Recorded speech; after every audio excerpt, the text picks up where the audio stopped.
Hello दोस्तों, Friday stories में आपका स्वागत है। आज की कहानी अहद की है, तो चलिए देर न करते हुए बढ़ते हैं अहद की कहानी की ओर। मेरा नाम अहद है। मैं अपने दादा के ज़माने की बात आज आपके सामने बताने जा रहा हूँ। ये बात 1976 की है। तब मेरे घर वाले मुंबई के भरतनगर के चौल 12A में रहते थे। मेरी फैमिली बहुत बड़ी थी और रूम एक ही था, तो मेरे दादा घर के ही बाहर चारपाई डाल के सोया करते थे। वो बताते हैं कि उनके रूम के सामने वाले रूम में एक मुस्लिम लड़का रहता था जो एक हिंदू लड़की से प्यार करता था। वो लड़की भी उससे बहुत प्यार करती थी। फिर एक दिन उस लड़के ने अपने घर वालों की बातों में आकर एक मुस्लिम लड़की से शादी कर ली।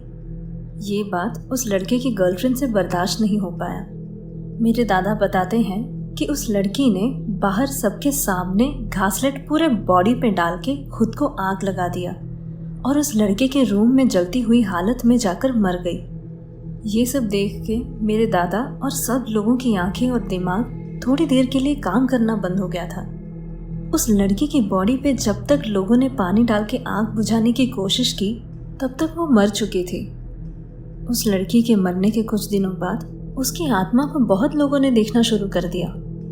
मेरे दादा बताते हैं कि वो बाहर सोते थे, उस कारण वो उसे रोज ही देखा करते थे।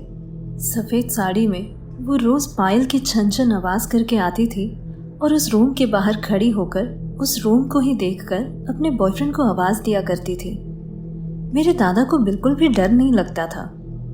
वो आत्मा उस चौल में से किसी को भी तकलीफ नहीं पहुंचाती थी।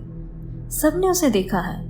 वो बस रात को उस रूम के सामने खड़ी रहती थी और सुबह होने से पहले वहां से गायब भी हो जाती थी। वो लड़की की आत्मा उस चौल में रहने वाले बाकी लोगों को कुछ भी नहीं करती थी, पर उस लड़के के रूम में मनूसियत आना शुरू हो गई। जो भी उस घर में रहने जाता वो बीमार होकर मर ही जाता। उस लड़के के जो भी रिश्तेदार थे वो सब एक एक करके मरना शुरू हो गए। सबसे पहले तो उसकी बीवी ही मर गई और फिर धीरे धीरे करके बाकी घर वाले बीमारी से मरना शुरू हो गए। मेरे दादा और सारे चौल वालों को पता था कि वो रूम शापित हो गया है उस लड़की के मरने के बाद। वो किसी को नहीं छोड़ने वाली और ऐसा ही हुआ। उसने 1 साल में ही उस लड़के के जितने भी रिश्तेदार उस घर में थे सबको बीमार करके एक एक करके मार डाला। उस लड़के ने वो घर बेच दिया और जो भी वहां रहने गया वो भी नहीं बचा। इतने सालों में इतने सारे भाड़ुतरे आए। उस घर में रहने वालों में से किसी एक की मौत हो जाती और उसके बाद बाकी सारे भाग जाते थे। चौल वाले हर भाड़ोतरी को चौकन्ना कर देते थे कि यहाँ रहना खतरे से खाली नहीं है और यहाँ रहने मत आना। कुछ लोगों ने चौल में रहने वालों की बातों को मजाक में लिया और जैसे जैसे उनके घर में कोई न कोई बीमार होकर मरने लगा, वैसे ही वो लोग रूम खाली करके भाग जाया करते थे। फिर किसी ने मौलाना लेके आया तो उन्होंने बताया कि ये जिसकी आत्मा है ये अच्छी आत्मा है। ये बस इस घर में जो रहने आएगा उसे ही तकलीफ पहुंचाएगी। इसे यहाँ से कोई नहीं ले जा सकता। इसकी मौत भी इसी घर में हुई है और इसकी मुक्ति इसी के हाथ में है। इस घर में कोई तब तक नहीं मरेगा जब तक यहाँ कोई रहने नहीं आएगा, तो इस घर को बंद रखने में ही सबकी भलाई है। अब तो वो घर बंद ही हो गया है। वहाँ कोई रहने नहीं जाता। वहाँ का करंट ओनर भी किसी भाड़ोतरी को रख नहीं पाता। उस चौल के लोग पहले ही उन्हें डरा के रोक देते हैं कि अगर जान प्यारी हो तो यहाँ रहने मत आना। उस आत्मा ने बहुत सारे लोगों को मार दिया और सिर्फ उस लड़के को एक खरोच तक आने नहीं दी।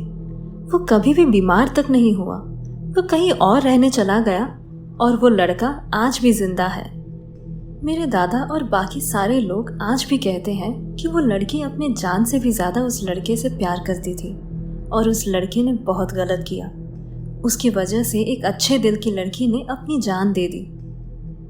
तो दोस्तों, आपको ये कहानी कैसी लगी हमें ज़रूर बताना, और अगर आपके पास भी कोई ऐसी फ्राइडे स्टोरीज हो तो आप हमें मेल कर सकते हैं।